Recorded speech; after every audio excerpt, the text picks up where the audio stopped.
প্রিয় বন্ধুরা, উদ্বাস্তুদের নাগরিকত্ব নিয়ে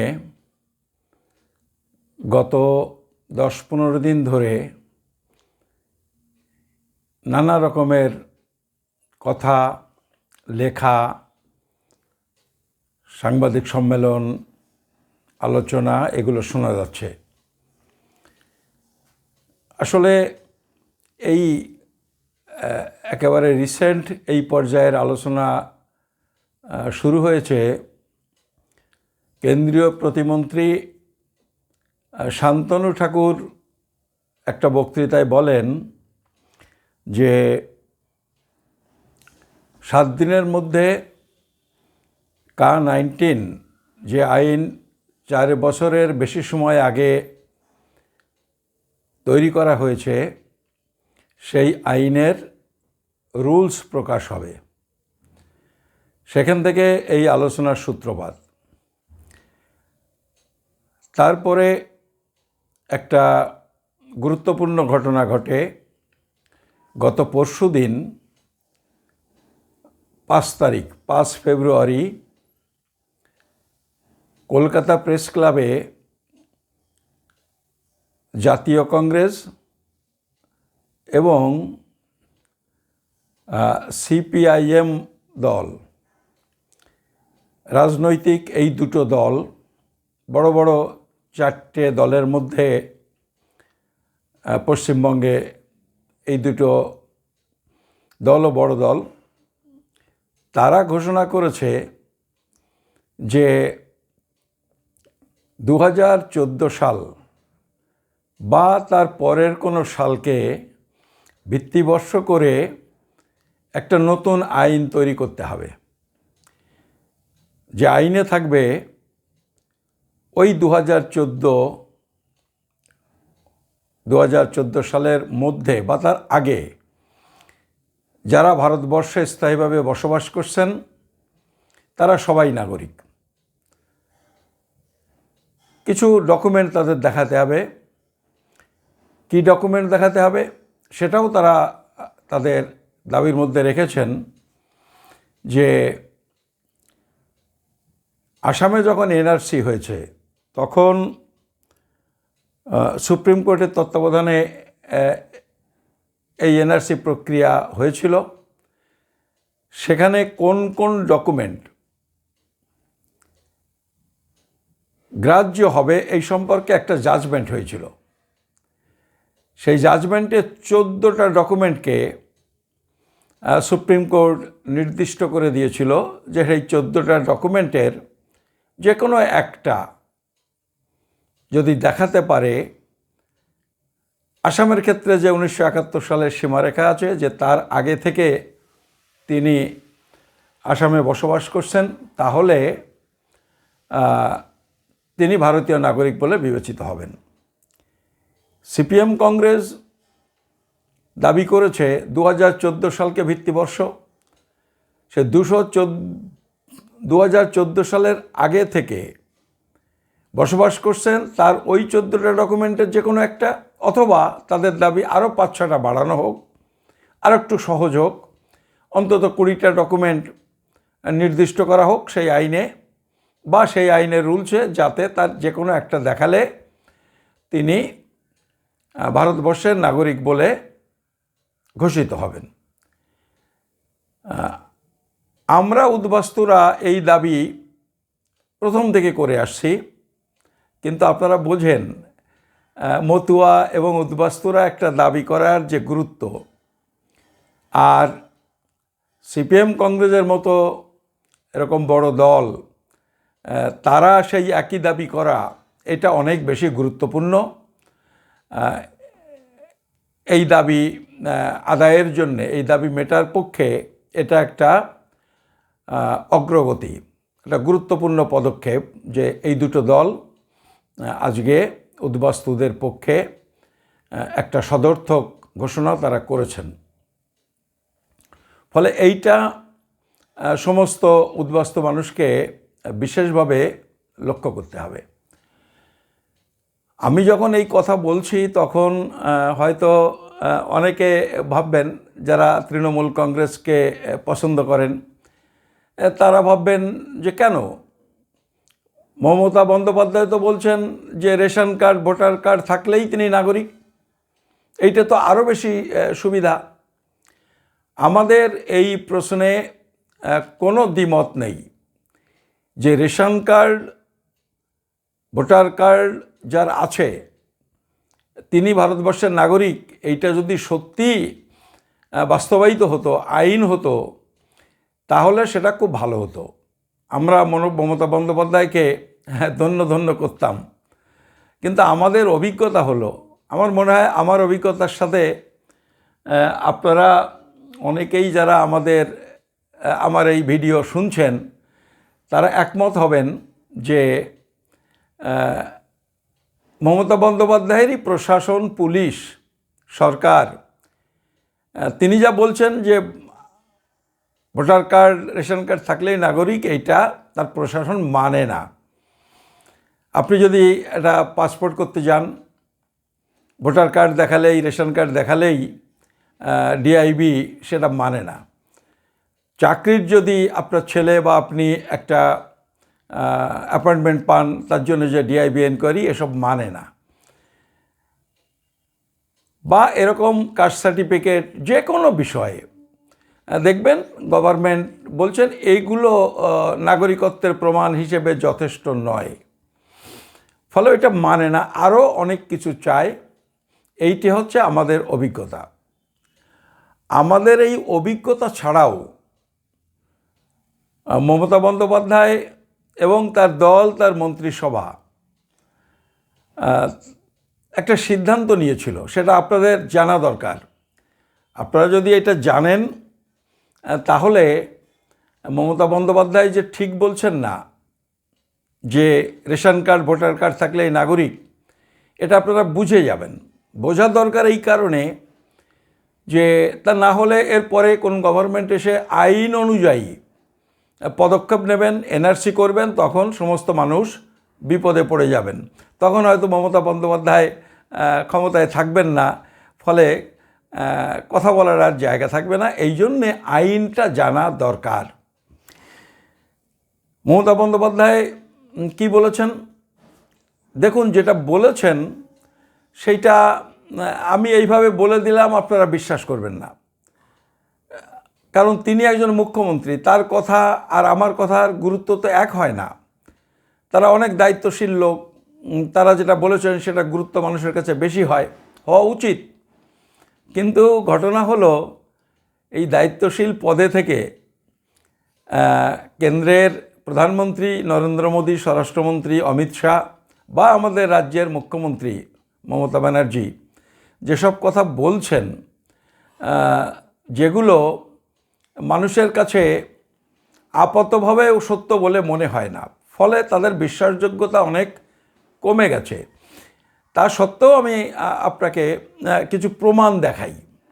প্রমাণটা আপনারা একটু দেখে রাখুন, তাহলে আপনাদের সিদ্ধান্ত নিতে সুবিধা হবে। আপনারা দেখুন,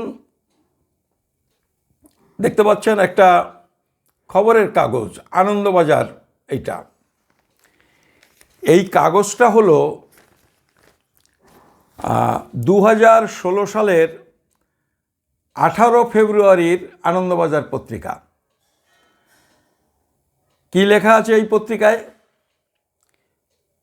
ঠিক তার আগের দিন 2016 সালের 17 ফেব্রুয়ারি মমতা বন্দ্যোপাধ্যায়ের নেতৃত্বে তার মন্ত্রিসভার একটা মিটিং হয়। সেই মিটিংয়ে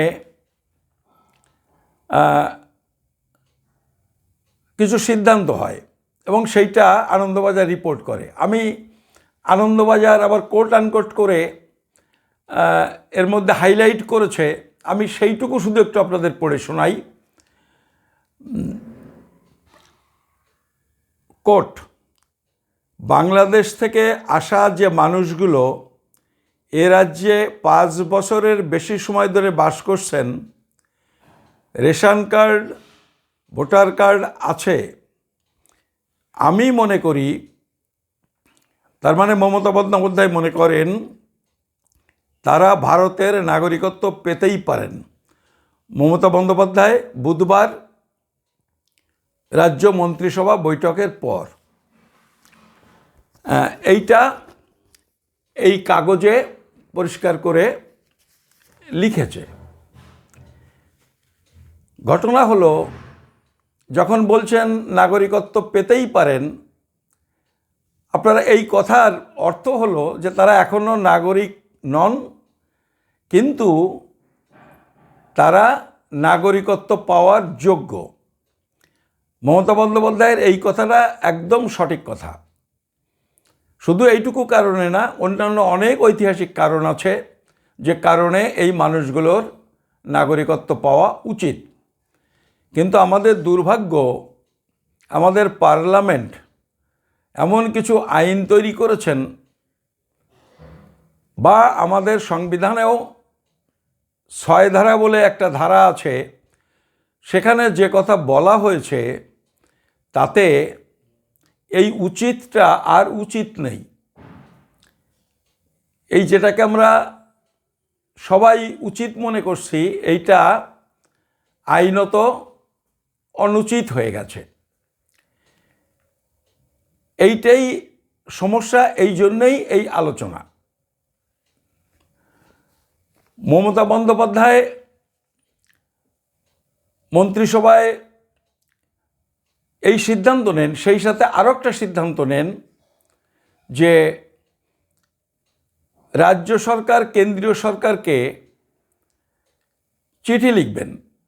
আপনারা অনেকে জানেন, একসময় ডিএম নাগরিকত্বের সার্টিফিকেট ইস্যু করতেন। আমরা অনেকে ডিএমের কাছ থেকে বাংলাদেশ পাকিস্তান থেকে এসে নাগরিক সার্টিফিকেট পেয়েছি দরখাস্ত করে। তো সেইটা 1985 সালে বন্ধ হয়ে যায়। কি করে বন্ধ হয়ে যায় সে সম্পর্কেও এই রিপোর্টের মধ্যে লেখা আছে।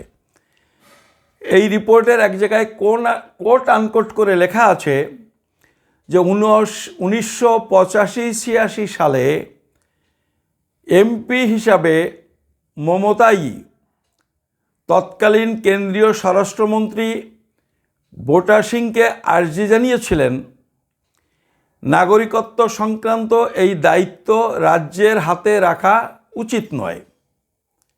তখন পশ্চিমবঙ্গে বাম সরকার ছিল বলেই কি তিনি এই অবস্থান নিয়েছিলেন? এই প্রশ্ন তুলেছেন। প্রদেশ কংগ্রেসের নেতা ছিলেন তখন আব্দুল মান্নান সাহেব। সেটাও কোট আনকোট করে আনন্দবাজার এখানে তুলে দিয়েছেন। সে যাই হোক, সেটা অনেক দিন আগের বিষয়। তো এই মন্ত্রিসভায় মমতা দেবীর মন্ত্রিসভা সিদ্ধান্ত নিয়েছে, তারা এই সরকার চিঠি লিখবে কেন্দ্রীয় সরকারকে যে নাগরিকত্ব দেওয়ার ওই যে পদ্ধতি 1985 সালের আগে ছিল, মানে ডিএমের ক্ষমতা ছিল, ডিএমকে দায়িত্ব ডিসেন্ট্রালাইজ করা হয়েছিল, সেইটা আবার করা হোক, যাতে এই 5 বছর বসবাস করছেন, ভোটার কার্ড রেশন কার্ড আছে, তাদের নাগরিকত্ব দেওয়া হয়। এইটুকু ঠিক আছে, মমতা বন্দ্যোপাধ্যায় যা বলেছেন এর মধ্যে বেঠিক কিছু নেই। কিন্তু বেঠিক যেটা, সেটা হলো যে এই রিপোর্ট, মন্ত্রিসভার এই সিদ্ধান্ত তার কয়েক মাসের মধ্য থেকে, কয়েক মাস পরেই মমতা বন্দ্যোপাধ্যায় বলা শুরু করলেন যে যার রেশন কার্ড ভোটার কার্ড আছে তিনি নাগরিক। দেখেন, কদিন আগে যা বলেছেন ঠিক তার উল্টো কথা বললেন, কিন্তু তার মধ্যে কোনো আইন পাল্টায়নি, কোনো অবস্থার কোনো পরিবর্তন হয়নি, তিনি নিজেই পাল্টে গেলেন।